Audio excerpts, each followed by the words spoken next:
Good evening. My name's Alexis and welcome to my October TBR.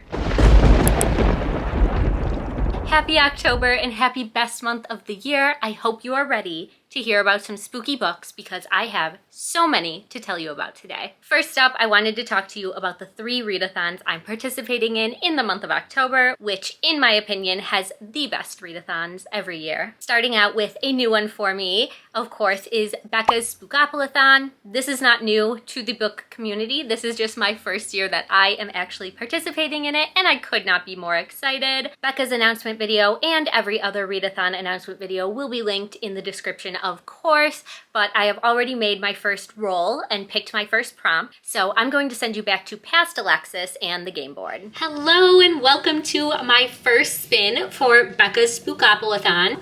We have my little place marker, which is going to be this 3D printed Bulbasaur with a pumpkin on the back. Thought it was perfect for Halloween. He is a little big for the spaces, but that's okay. And then my dice are also Pokemon to fit the theme. They are from an Elite Trainer box, so they don't actually have like the number 1 on them. They have this EX, but just remember that if that comes up, it means 1. Okay, we're gonna do our first roll. And they both went off the screen. Okay, honor system, that one's a 4. Shit, that one's also a 4. My very first roll, and I get a double. Okay, let's see. So our first space is going to be a TBR veteran. I'm going to be picking up The Hollow Kind by Andy Davidson. So I actually had a predetermined list of all of the horror, thriller, just overall dark spooky books that I wanted to possibly read in October. So I went down the list and I actually looked up the date that I purchased everything, and this is the oldest book on the list, and I purchased this in March of 2023. So this is our winner. So this one sounds like a classic haunted house story. We have a woman named Nellie and her son Max, and Nellie's long-lost grandfather ends up leaving her an estate in his will. So Nellie looks at this as an opportunity to start fresh, to get away from her abusive relationship, and to give Max a new life. And everything's perfect until weird things start happening at night. They start hearing scratching coming from inside the walls, there's whispering coming from the trees, and Max can see something that Nellie can't. If that doesn't sound incredible to you, I don't know what you're looking for in a haunted house book. Like, I have chills just thinking about reading this at night and like imagining that happening in my own house. I'm so excited I'm finally getting around to this one. And then, of course, because we got doubles, now I have to roll again. Okay, and we got 10.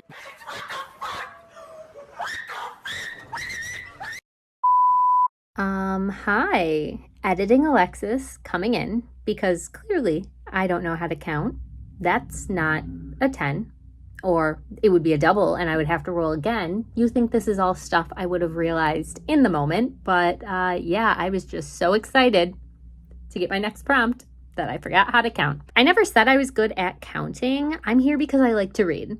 So we need to make a little edit to the TBR because I filmed a clip telling you all about the book that I was going to read for the ghost face prompt, but clearly we need to change it, and I now need a prompt for the Jason space. So referring to Becca's super handy SPOOKOPLATHON guide, we know that the Jason Voorhees prompt is to escape Crystal Lake alive. To do this, we have to read a book with 13 letters in the title. And luckily, I did have a book on the hopeful list that fit this and had 13 letters in the title, and that is going to be Fantastic Land by Mike Backoven. This is one that I really wanted to read for Summerween, and I just ran out of time, so I'm super excited to have a second chance at it. This one is about a group of people who get stuck inside of the gates of an amusement park. I think a hurricane comes through and they're all stranded there, and it kind of dissolves into a Lord of the Flies-esque situation where alliances are formed and people start killing each other, and I can't wait to jump into this one. Okay, there are our first 2 rolls, and I'll send you back to present day Alexis. I will be vlogging every week in October to share all of the spooky books with you. So if you're interested in what my next prompt is going to be, make sure you look out for those weekly vlogs. The next month-long readathon I will be participating in is BLACKOWEEN, and this one is hosted by Bree from Locked Booktition. Definitely make sure you check out Bree's video for this one because the map and this like world she has created for this readathon is incredible. This is my second year participating in this, and it's even better this year because there's a brand new location that we didn't have before. So for this one, I have picked 5 of the location and 5 books that kind of match the vibes of the location, and then I plan on reading them and fitting them to the prompts later. So I don't have an exact book picked out for every single prompt, but you get what I'm saying. I'm gonna make it work. And of course, because it's me, and why wouldn't I'm going to double up on my readathon. So I'm going to try and make the books I read for SPOOKOPLATHON also work for BLACKOWEEN. The first book I plan on reading is The Reformatory by Tananarive Due, and I am using this one to fit the location of the Bayou Haunted House. This one is actually the group pick for another location, which is St. Tremaine's Graveyard. I have another book picked out for that one,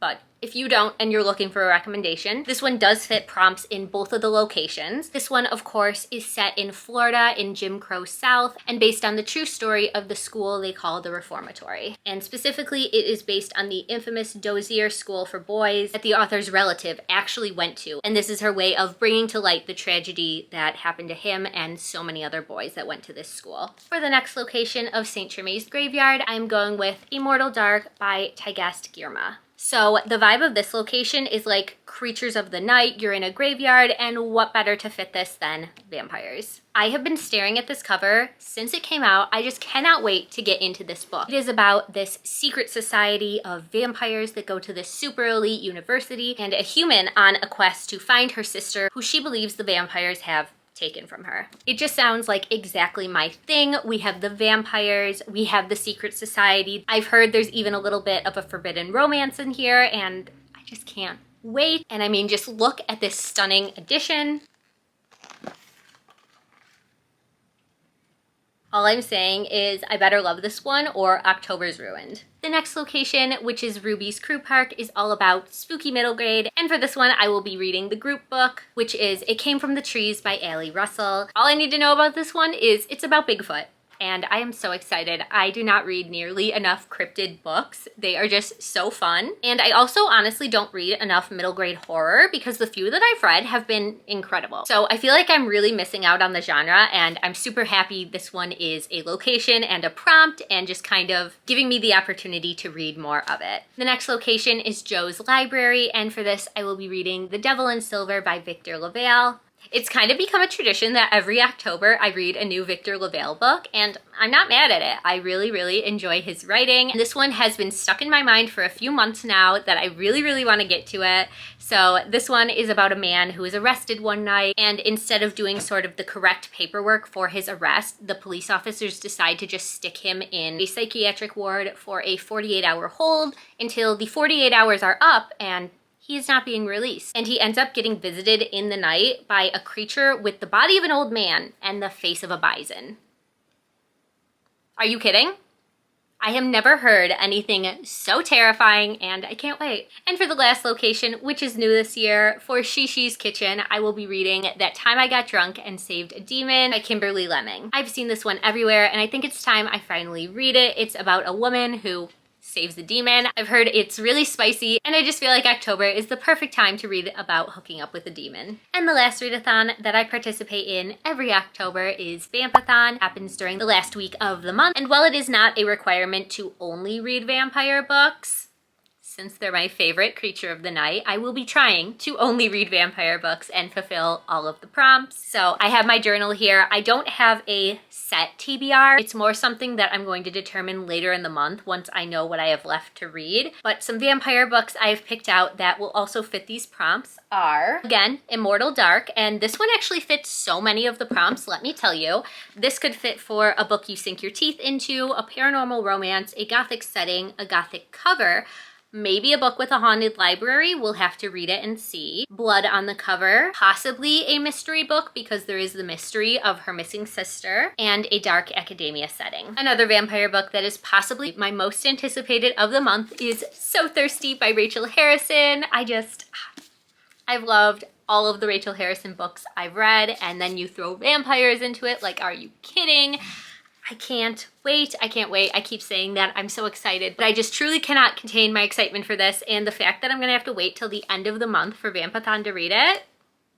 So for this one, I could use it for a bat and blood on the cover, or a horror book, a book I could sink my teeth into because that's kind of like a free space, and then maybe reading it in the dark, something like that, just to really double up on the prompts. This next one comes out on October 15th, and that is All the Hearts You Eat by Haley Piper. This one is about gay vampires, and that's all I need to know.